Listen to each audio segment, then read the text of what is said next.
Então vamos lá, né? Ele começou tão minuciosamente a contar o fato que só ele sabia, né? Que ele estava dando datas, estava dando nomes, né? Com ironia, claro, né? E aí então ele disse, né? Certa noite, pela madrugada, conhecido chefe político saía do palacete residencial pelos fundos, acompanhado de uma senhora que aparentava excessiva despreocupação consigo mesma ao despedir-se com intempestiva manifestação de afeto. Eram amantes, né? Terminado o estranho adeus e vendo-se sozinho, o Dom Juan deu alguns passos para a retirada, espiou cauteloso em torno e ia continuar a marcha quando reparou que alguém lhe observava a intimidade com a esposa do respeitável amigo, ou seja, o dono da casa, né?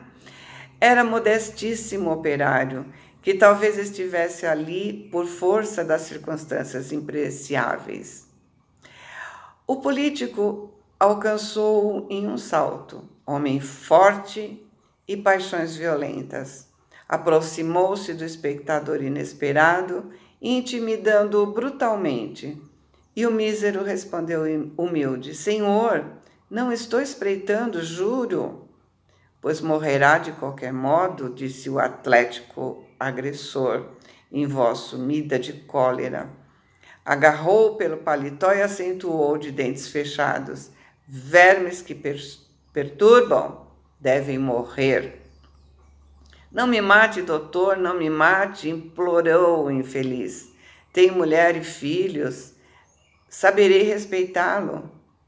Não valeu a vítima dobrar-se de joelhos de súplica, porque o homem terrível, cego de fúria, tomou a arma e deu um tiro certeiro no coração, se afastando rapidamente.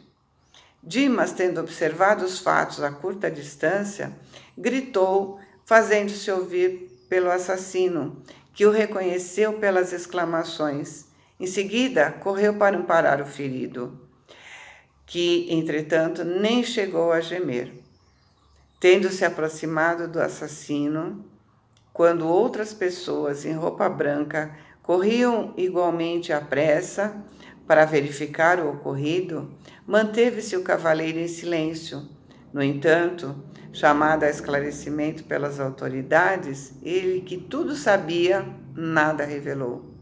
Protegeu o morto nos funerais, dispensou extremos cuidados excessivos à família, portou-se como um cristão fiel, esquivando-se, contudo, ao fornecimento de quaisquer indícios para o criminoso fosse capturado, alegando desconhecer qualquer minúcia dos fatos que deram motivo ao acontecimento. E o caso policial foi encerrado na suposição de latrocínio, que é o roubo seguido de morte, né? A única testemunha, que era ele, considerava preferível silêncio ao escândalo, que traria enormes dissidências domésticas e sociais. O narrador olhava o defunto e acrescentava, boca segura, não conhecia homem mais discreto. E aí uma das pessoas que estava ouvindo, né, falou assim, mas coronel, como soube das particularidades se Dimas não chegou a denunciar? O interpelado fez um gesto de franca satisfação e acrescentou: vantagens de boa amizade com os sacerdotes. Meu velho amigo, o padre F, né? Que Deus o guarde, me contou o fato, muito impressionado. Ouviu o assassino em confissão antes da morte dele e obteve todos os pormenores da obscura ocorrência. O homicida, cuidadoso na exposição das faltas, não se esqueceu de nomear Dimas ao vigário com exclusiva testemunha do pecado mortal cometido. O padre, contudo, excelente amigo, cheio de experiências do mundo, não trouxe o caso a público. As pessoas envolvidas no drama deixaram descendências distintas e seria crueldade rememorar acontecimento tão triste. O narrador estampou curiosa expressão no rosto e terminou apagando o cigarro. Tudo passa. Morreram a vítima, a adúltera, o assassino, o confessor e agora a testemunha. Por certo, haverá lugar fora desse mundo para se fazer justiça. Nesse momento, horrível criatura, seguido de outras, não menos monstruosas do plano espiritual, surgiu de inesperado. Lembra lá no comecinho do capítulo, ele disse que não havia proteção na casa? Acercando-se do leviano comendador, ouviu-lhe ainda as últimas palavras, sacudindo-o e gritou: "Sou eu o assassino. Que quer você de mim? Por que me chama? É juiz?" O coronel não enxergou o que ouvia, mas seu corpo foi atingido por involuntária estremeção, que arrancou abafado sorriso dos presentes. Né? Aquelas coisas que alguém sente, o outro fala, sai para lá, né? Pelo amor de Deus, eu não quero nem saber, né? Só que está acontecendo mesmo. Logo após, o homicida desencarnado, atraído talvez pelo cheiro forte das flores reunidas naquele lugar improvisado, teve a perfeita noção do velório. Abalou-se precipitado, pondo-se na contemplação do morto. Reconheceu Dimas, fez um gesto de profunda surpresa, ajoelhou-se e gritou: "Dimas, Dimas, pois também tu vens para a verdade? Onde estás, bom amigo, que escondeu minha falta com o véu da caridade sem limites? Socorre-me, estou desesperado. Onde encontrarei minha vítima para suplicar o perdão de que necessito? Ajude-me ainda. Tem compaixão, deve saber o que eu ignoro. Socorre-me, socorre-me." Ao lado do infeliz, havia diversas entidades sofredoras que permaneciam estáticas, paradas, né? Mas Fabriciano surgiu inesperadamente e ordenou aos invasores afastamento imediato. "Limpa a câmara." O novo amigo dirigiu-se a mim, observando: "Garanto que este grupo entrou nessa casa por invocação direta." Impressionado, eu contei o que vi. Ele me ouviu calmamente e ponderou: "A observação feita por nós mesmos é sempre mais valiosa, né, André?" Dimas, embora dedicado à causa do bem e compelido a grande esforço de cooperação na obra coletiva, se descuidou de incentivar a prática metódica da oração em família, no santuário doméstico. Por isso, tem defesas pessoais, mas a sua residência conserva-se à mercê da visitação de qualquer classe. A explicação era significativa. Comecei a compreender a razão do sentimentalismo prejudicial da família inconformada.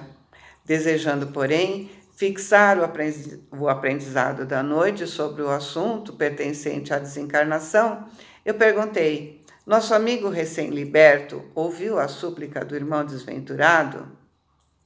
"Ele geme sob terrível pesadelo nos braços da mãe", explicou Fabriciano. Ao recordar o fato relatado, desde alguns minutos acompanhamos a agitação dele, reparando que recebia choques desagradáveis através do cordão de prata. Ouvindo e vendo os quadros invocados? Não chegou a ver, nem a ouvir integralmente, em face da perturbação espontânea, mas vislumbrou, sentiu, oprimiu-se e torturou-se, prejudicando o reequilíbrio de si mesmo. As forças mentais estão revestidas de maravilhoso poder. Indicando os grupos que continuavam conversando, ele acrescentou: Nossos amigos da esfera carnal são ainda muito ignorantes com respeito à morte. Ao invés de trazerem pensamentos amigos e reconfortantes, preces de auxílio e vibrações fraternais, atiram aos recém-desencarnados as pedras e os espinhos que deixaram nas estradas percorridas. Falam dos seus defeitos, das suas falhas. É por isso que, por enquanto, os mortos que entregam os despojos aos solitários necrotérios da indigência são muito mais felizes. Não tem ninguém lá para ficar falando, né? Ainda não havia terminado de todo as considerações quando a esposa de Dimas, num acesso de pranto, levantou-se do leito em que repousava e adiantou-se para o cadáver, chamando-lhe o nome comovedoramente. Dimas, Dimas, como ficarei? Estaremos separados então para sempre? Como Fabriciano se dirigiu apressado para o quarto humilde em que permanecia o desencarnado, eu o acompanhei. A mulher do médium fazia esforços para contê-lo, mas em vão.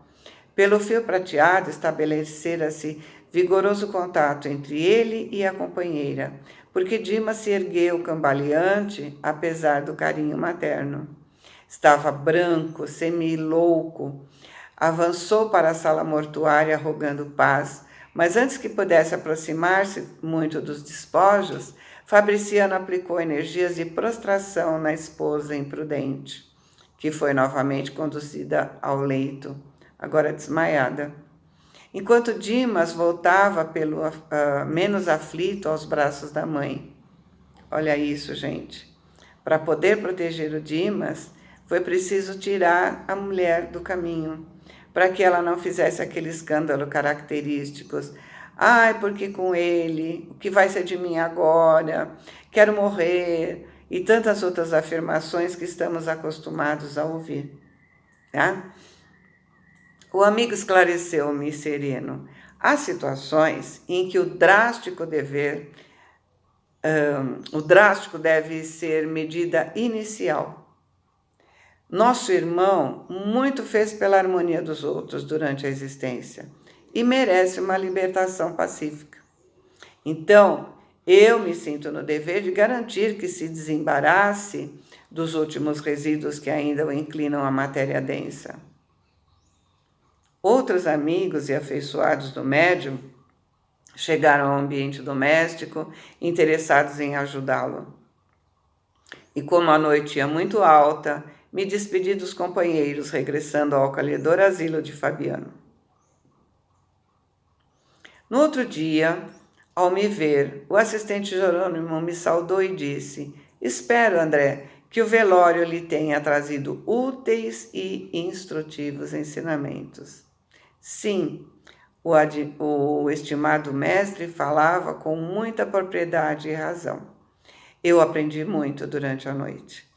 Aprendi que as câmeras mortuárias não devem ser pontos de referência à vida social, mas recintos consagrados à oração e ao silêncio. É um alerta, né? Um alerta para todos nós, porque toda vez que começamos a dizer coisas que não devemos, atraímos a entidades que se identificam com o assunto. Quando o homem mudar seus pensamentos, seus desejos, essas entidades não poderão mais se aproximar. Mas quase nunca oramos. Quase nunca protegemos nossa casa, nosso local de trabalho e nós mesmos.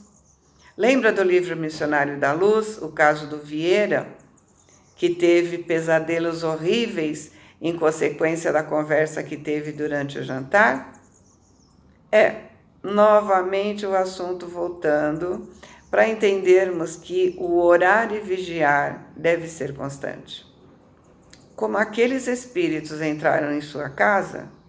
Entraram porque, apesar de ele ter se desenvolvido, dele ter trabalhado no espiritismo como se deve, ele não desenvolveu o hábito da oração em família.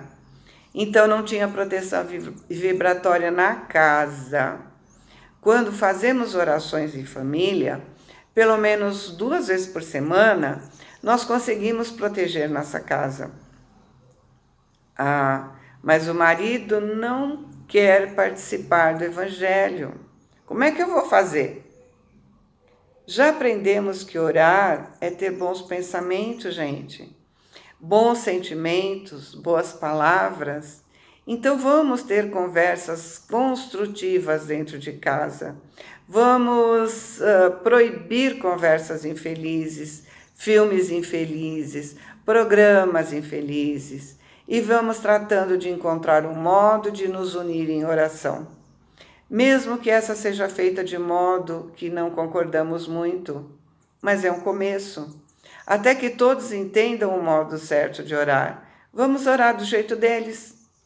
Lembrando que quando protegemos nossa casa com a oração, não é qualquer espírito que pode entrar por causa da barreira vibratória que desenvolvemos nela. O Dimas tinha proteção, porque ele era médium devotado. Ser médium só não basta, tem que ser dedicado de verdade. Tem que ser médium mesmo, né? Tem médium que é mais médium de obsessores do que do bem, né? Eles são médios dos espíritos perturbados pela vibração, pelo seu modo de ser. Mas a família de Dimas não estava protegida. Sua casa não estava protegida, porque não havia barreira feita pela oração em família. Então, eu acho que a maior lição, né? Nós temos duas lições aí. A maior delas é, de novo, o orai e vigiai, né? A nossa responsabilidade com a nossa casa corpo, nossa casa material, né? Nossa família. Nós temos que, aos poucos, né? Não vou dizer imediatamente, mas aos poucos, nós temos que mudar a vibração daqueles que convivem com a gente, mudar a vibração para o bem, para os bons pensamentos, evitar palavrões, evitar piadas de mau gosto, evitar uma série de coisas e, principalmente, manter, né, um bom nível de conversação, de oração, etc., né? E um outro puxãozinho de orelha que a gente teve foi o nosso modo de agir em velórios, né? Então, se a gente estiver perto de alguém que está com piadinhas, com coisas, a gente tenta desmanchar esse tipo de conversa. E se a gente não conseguir, aumentar a nossa vibração para tentar proteger aquele que a gente foi para despedir, para se despedir, para desejar que ele seja bem acolhido, que ele seja amparado, enfim, né? Tudo aquilo que a gente vai fazer quando um amigo, né, um querido da gente volta para casa, né? Vai para o lado de lá, como diz, tá bom? Então, vamos acompanhar o restante desse desenlace nos próximos capítulos. Fiquem com Deus, boa semana, amo vocês.